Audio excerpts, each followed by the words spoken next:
नमस्कार। आज हम शुरू करेंगे कक्षा 12 जीव विज्ञान का चैप्टर पारिस्थितिकी एवं पर्यावरण। प्रश्न नंबर 13। पारिस्थितिकी के जनक हैं option A Ernest Haeckel, option B Charles Darwin, option C C C Park, option D Charles Elton. इसका राइट आंसर हो जाएगा ऑप्शन ए अर्नेस्ट हैकेल। प्रश्न नंबर 14। घास स्थलीय पारिस्थितिक तंत्र का उदाहरण है। Option A prairie, option B tundra, option C taiga, option D Sahara. तो इसका राइट आंसर हो जाएगा प्रेरी। प्रेरी जो घास का मैदान है ये उत्तरी अमेरिका महाद्वीप में जैसे कनाडा, संयुक्त राज्य अमेरिका और मैक्सिको अन्य कंट्रियों में जो है घास के मैदान को कहा जाता है।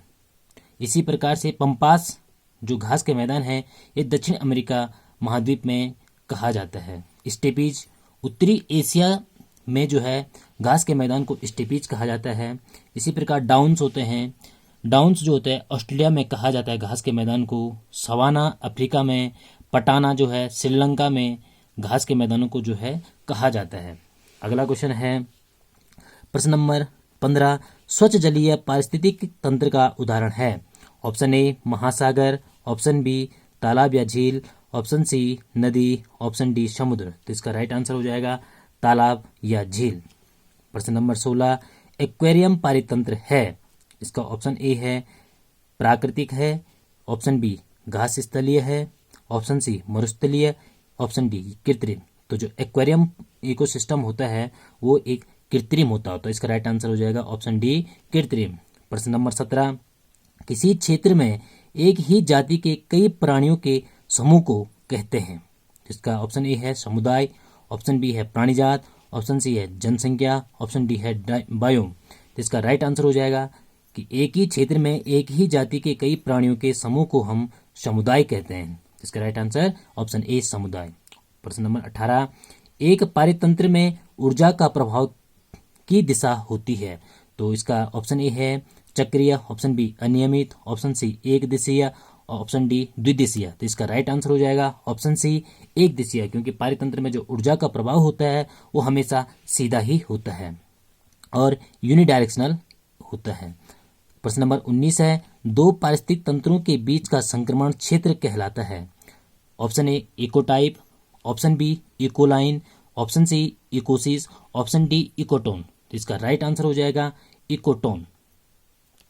ये जो इकोटोन कहलाता है ये दो पारिस्थितिक तंत्र जहाँ पे ट्रांजिशनल जोन होता है, जहाँ पे दो पारिस्थितिक तंत्र मिलते हैं उस क्षेत्र को इकोटोन कहा जाता है। जो इकोटाइप होता है जब एक जीव एक नए आवास में बहुत लंबे समय तक क्या होता है रहता है और वहाँ अनुकूलित हो जाता है, स्थायी अनुकूलन कर लेता है, तो उसको हम इकोटाइप बोलते हैं।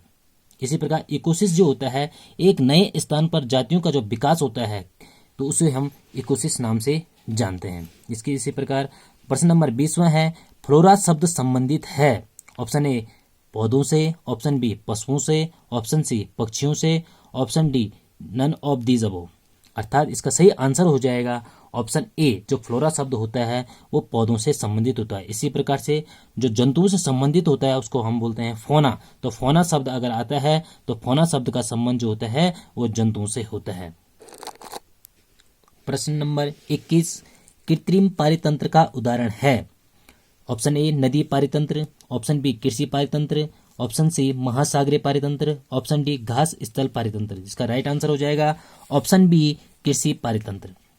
Question number 22। कौन सा जटिल कार्बनिक पदार्थ को सरल पोषक तत्वों में बदलता है। तो ऑप्शन ए है उत्पादक, ऑप्शन बी उपभोक्ता, ऑप्शन सी अपघटक, option D none of these above. इसका राइट आंसर हो जाएगा अपघटक, क्योंकि अपघटक जो होते हैं वो जटिल कार्बनिक पदार्थों को क्या करते हैं सरल पोषक तत्वों में बदलते हैं। जिसका right answer option C. Question number 23। आहार श्रृंखला में समस्त शाकाहारी जीव कहलाते हैं। जो खाद्य श्रृंखला होती है उसमें जो समस्त जो शाकाहारी जीव होते हैं ऑप्शन इसमें क्या हैं प्राथमिक उपभोक्ता कहलाते हैं, ऑप्शन बी द्वितीय उपभोक्ता, या ऑप्शन सी तृतीय उपभोक्ता, या डी सर्वाहारी। तो इसका राइट आंसर हो जाएगा जो शाकाहारी होते हैं वो प्राथमिक उपभोक्ता कहलाते हैं। ऑप्शन ए राइट आंसर। क्वेश्चन नंबर 24 है पारिस्थितिकी में किसके संबंधों का अध्ययन होता है? ऑप्शन ए है मनुष्य और पर्यावरण का, ऑप्शन बी है जीव और वातावरण का, ऑप्शन सी है जीव जंतु एवं पर्यावरण का, और ऑप्शन डी है इनमें से कोई नहीं। अर्थात पारिस्थितिकी में जो अध्ययन होता है वो जीव और वातावरण का संबंध होता है। तो इसका राइट आंसर हो जाएगा ऑप्शन बी। क्वेश्चन नंबर 25 है, कृत्रिम पारिस्थितिक तंत्र का उदाहरण है? ऑप्शन ए घास स्थल, ऑप्शन बी तालाब, ऑप्शन सी वन, ऑप्शन डी वाटर पार्क। तो इसका राइट आंसर हो जाएगा वाटर पार्क जो होते हैं कृत्रिम पारिस्थितिक तंत्र के उदाहरण होते हैं। प्रश्न नंबर 26, पारितंत्र में मानव है?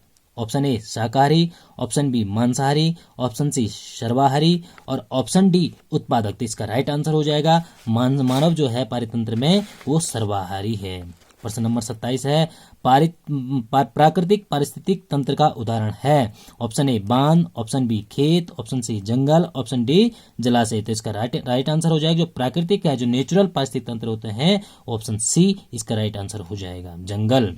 और प्रश्न नंबर 28 है, उष्ण मरुस्थलीय पारिस्थितिक तंत्र का उदाहरण है? जो उष्ण, तो इसमें ऑप्शन ए है गोबी, बी है Antarctica, option C prairie, option D Thar. तो इसका राइट आंसर हो जाएगा उष्ण है, उष्ण मतलब गर्मी, गर्म मरुस्थल का उदाहरण जो पारिस्थितिक तंत्र का उदाहरण है, ऑप्शन डी जो है इसका राइट आंसर हो गया। बाकी जो गोबी है, अंटार्कटिका है और प्रेरी है, यह शीतोष्ण है। ठीक, इसी साथ क्वेश्चन नंबर 29वां है, पारिस्थितिकी पिरामिड का डिजाइन किसने तैयार किया था? जो पारिस्थितिक पिरामिड अर्थात पारिस्थितिक पिरामिड जो हम बोलते हैं कि पारितंत्र में खाद्य श्रृंखला के विभिन्न पोषक स्तरों में जीवधारियों के संबंधों का जो रेखीय चित्रण हम करते हैं उसको हम क्या बोलते हैं? पारिस्थितिक पिरामिड करते हैं। और इस पिरामिड का जो संकल्पना अर्थात डिजाइन जो तैयार किया था वो चार्ल्स एल्टन ने 1927 में किया था। तो इसका राइट आंसर हो जाएगा ऑप्शन बी। क्वेश्चन नंबर 30 है, इकोलॉजी शब्द का प्रयोग सर्वप्रथम किसने किया था? ऑप्शन ए है रॉबर्ट हुक ने, ऑप्शन बी है रिटर ने, ऑप्शन सी है हेकल ने, ऑप्शन डी है ओडम ने। तो इसका राइट आंसर हो जाएगा रेटर ने जो है इकोलॉजी शब्द का प्रयोग सर्वप्रथम किया था। रेटर ने 1868 ईस्वी में जो है इकोलॉजी शब्द का प्रयोग किया था। क्वेश्चन नंबर 31वां, किस देश में संयुक्त राष्ट्र पर्यावरण कार्यक्रम का मुख्यालय स्थित है? ऑप्शन ए है नैरोबी, ऑप्शन बी है चीन, ऑप्शन सी है यूएसए, ऑप्शन डी है रूस। तो इसका राइट आंसर हो जाएगा Nairobi, option number A Nairobi जो केन्या की राजधानी भी है। 32वां क्वेश्चन है, किस वर्ष पहली बार राष्ट्रीय वन नीति बनाई गई? तो ऑप्शन ए है 1951, ऑप्शन बी है 1952, ऑप्शन सी है 1986, ऑप्शन डी है 2000। तो इसका राइट आंसर हो जाएगा ऑप्शन बी जो है पहली बार जो है राष्ट्रीय वन नीति को अपनाया गया था, ऑप्शन बी 1952 में। प्रश्न नंबर 33, पारिस्थितिक तंत्र में तत्वों का चक्रण क्या कहलाता है? ऑप्शन ए भू रासायनिक चक्र, ऑप्शन बी पारिस्थितिकीय चक्र, option C pyramid, option D NOTA. तो इसका राइट आंसर हो जाएगा भू रासायनिक चक्र। प्रश्न नंबर 34 है, ओजोन परत मुख्यतः पाई जाती है? ऑप्शन ए क्षोभ मंडल, ऑप्शन बी समताप मंडल, ऑप्शन सी मध्य मंडल, ऑप्शन डी बाह्य मंडल। तो इसका राइट आंसर हो जाएगा ओजोन परत जो होती है ऑप्शन बी राइट आंसर समताप मंडल में। जो क्षोभ मंडल होती है ये वायुमंडल का जो सबसे निचली परत होती है, सबसे महत्वपूर्ण परत होती है, जिसमें वायुमंडलीय घटनाएं होती हैं ये क्षोभ मंडल में होती हैं। जो मध्य मंडल होता है ये समताप मंडल का ऊपरी मंडल, समताप मंडल के बाद का जो ऊपर मंडल होता है उस मंडल को हम मध्य मंडल बोलते हैं। और जो बाह्य मंडल जो लास्ट एक्सोस्फीयर जो बाह्य मंडल होती है जिसमें आयन जिसको हम आयन मंडल के नाम से भी जानते हैं। इसके साथ क्वेश्चन नंबर 35वां क्वेश्चन है, भारत में बाघ परियोजना की शुरुआत कब हुई? जो टाइगर प्रोजेक्ट चलाया गया वो कब के चलाया गया? तो ऑप्शन ए है 1992 में, ऑप्शन बी है 1990 में, ऑप्शन सी है 1985 में, ऑप्शन डी है 1973 में। तो इसका राइट आंसर हो जाएगा जो टाइगर प्रोजेक्ट चलाया गया था भारत में 1973 ईस्वी में चलाया गया था। इसके साथ क्वेश्चन नंबर 36वां है, विश्व की सबसे बड़ी प्रवाल भित्ति किस देश के तट पर पाई जाती है? ऑप्शन ए दक्षिण Africa, option B Australia, option C Bharat, option D Indonesia. जो विश्व की सबसे बड़ी प्रवाल भित्ति जो पाई जाती है वो ऑस्ट्रेलिया में पाई जाती है, जिसे जो है विश्व की सबसे बड़ी प्रवाल भित्ति जिसे ग्रेट बैरियर रीफ या ग्रेट बैरियर रीफ्स के नाम से जानते हैं। जो प्रवाल भित्ति होती है क्या होती है, जिनको हम कोरल रीफ के नाम से, समुद्री के भीतर जो होती है स्थित चट्टान जो प्रवालों द्वारा जो छोड़े गए कैल्शियम कार्बोनेट से निर्मित होता है। अर्थात जो अकशेरुकी जो जीव होते हैं इनकी छोटी छोटी ये बस्तियां होती हैं, अर्थात इनकी कॉलोनियां होती हैं जो एक चट्टान का रूप धारण कर लेती है, जिनको हम क्या बोलते हैं, मूंगे की चट्टान के नाम से भी इनको जाना जाता है। इसके साथ ही अगला क्वेश्चन है प्रश्न नंबर 37, पृथ्वी दिवस मनाया जाता है। पृथ्वी दिवस मनाया जाता है, ऑप्शन ए है 22 मई, ऑप्शन बी है 1 दिसंबर, ऑप्शन सी है 16 सितंबर और ऑप्शन डी है 22 अप्रैल। तो इसका राइट आंसर हो जाएगा 22 अप्रैल को पृथ्वी दिवस मनाया जाता है। जो 22 मई है इस दिन अंतर्राष्ट्रीय जैव विविधता दिवस मनाया जाता है। 1 दिसंबर को जो है विश्व एड्स दिवस मनाया जाता है और 16 सितंबर को ओजोन संरक्षण दिवस मनाया जाता है। तो इसी प्रकार से इसका राइट आंसर है डी, 22 अप्रैल को पृथ्वी दिवस मनाया जाता है। क्वेश्चन नंबर 38 है, नर्मदा बचाओ आंदोलन के संस्थापक हैं। जो नर्मदा बचाओ आंदोलन संस्थापक है उसके ऑप्शन ए है नाना पाटेकर, ऑप्शन बी है गौरा देवी, ऑप्शन सी है मेधा पाटेकर, ऑप्शन डी है रमेश बड़ोनी। तो इसका राइट आंसर हो जाएगा ऑप्शन सी, मेधा पाटेकर। क्वेश्चन नंबर 39, जीव विज्ञान की वह शाखा जिसमें वातावरण व जीवों के बीच पाए जाने वाले पारस्परिक संबंधों का अध्ययन किया जाता है। ऑप्शन ए है इकोलॉजी, ऑप्शन बी है पीडोलॉजी, ऑप्शन सी है सेरिकल्चर, ऑप्शन डी है एपिकल्चर। तो इसका राइट आंसर हो जाएगा इकोलॉजी।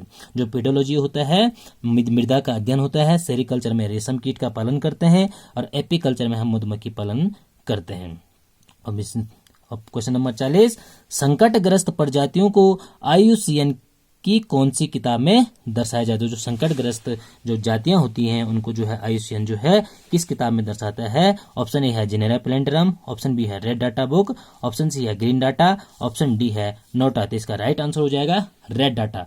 जो जेनेरा प्लेंटरम है ये कैरोलिस लिनियस की पुस्तक है और जो ग्रीन डाटा होती है, ग्रीन डाटा बुक है, ये पर्यावरण से जुड़ी जानकारी को रखने वाली एक किताब होती है जो बहुत छोटी आकार की पुस्तक होती है, जिसको जो है इसे हम पॉकेट साइज बुक भी कहते हैं। तो ये है ग्रीन डाटा बुक। और जो रेड डाटा बुक होती है ये एक सार्वजनिक दस्तावेज होता है जिसमें पृथ्वी पर जो मौजूद जीव जंतु या पौधे या स्थानीय जो उप प्रजातियां हैं तो जो लुप्त होने की कगार पे हैं या लुप्त दुर्लभ हैं, इनका रिकॉर्ड जो है रेड डाटा बुक में रखा जाता है, जिसको जो है IUCN जो है international union conservation nature and natural resources जो है इस बुक को जारी करता है। इस बुक का प्रकाशन जो उन्होंने सबसे पहले 1968 में रेड डाटा बुक का प्रकाशन किया था।